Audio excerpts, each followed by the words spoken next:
শুধুমাত্র কফ এর উচ্চারণ সঠিকভাবে না করার কারণে আপনার অর্থ পরিবর্তন হয়ে গেছে, বলো এর জায়গায় খাও অর্থ চলে এসেছে। আপনি পড়ছেন আল্লাহু আকবার, আলহামদুলিল্লাহ রাব্বিল আলামিন, এই তো আপনি পড়ছেন আলহামদুলিল্লাহ, শব্দটা কি আলহামদুলিল্লাহ, এই হা এর মাখরাজ কোথায়?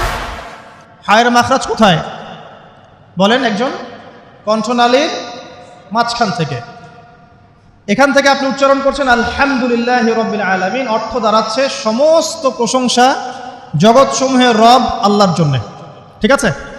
কিন্তু আপনি এই হায়ে হুত্তির জায়গায় যদি হায়ে হাওয়াস পড়েন, যার মাখরাজ অন্য জায়গা থেকে, আপনি পড়ছেন ফর এক্সাম্পল আলহামদুলিল্লাহ রাব্বিল আলামিন, যেমনটা অনেকেই পড়ে থাকে। কেমন আছেন? আলহামদুলিল্লাহ ভালো আছে, তাই না? কেমন আছেন? আলহামদুলিল্লাহ ভালো আছে।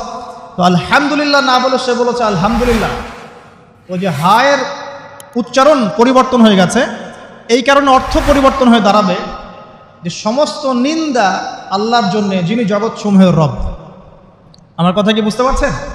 শুধু হা এর মাখরাজ ভুল হওয়ার কারণে এই সমস্যা হল।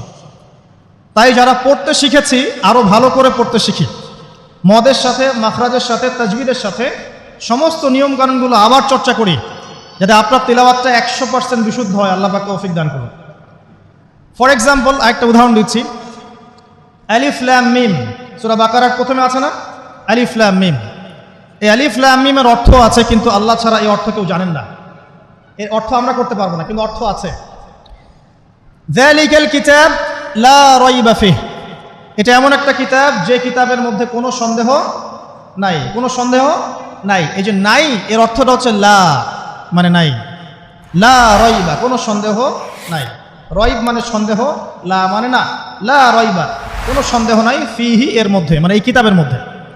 এখানে লায়ের উপরে কি মদ আছে? লায়ের উপরে কি মদ আছে না? লাকে টানতে হবে না? কি বলেন? লাকে টানতে হবে না? লাকে টানতে হবে, লা রাইবা ফি, লাকে টানতে হবে। এই যে বলি আমরা লা ইলাহা, লাই টান নাই? লা ইলাহা লাই টান আছে না?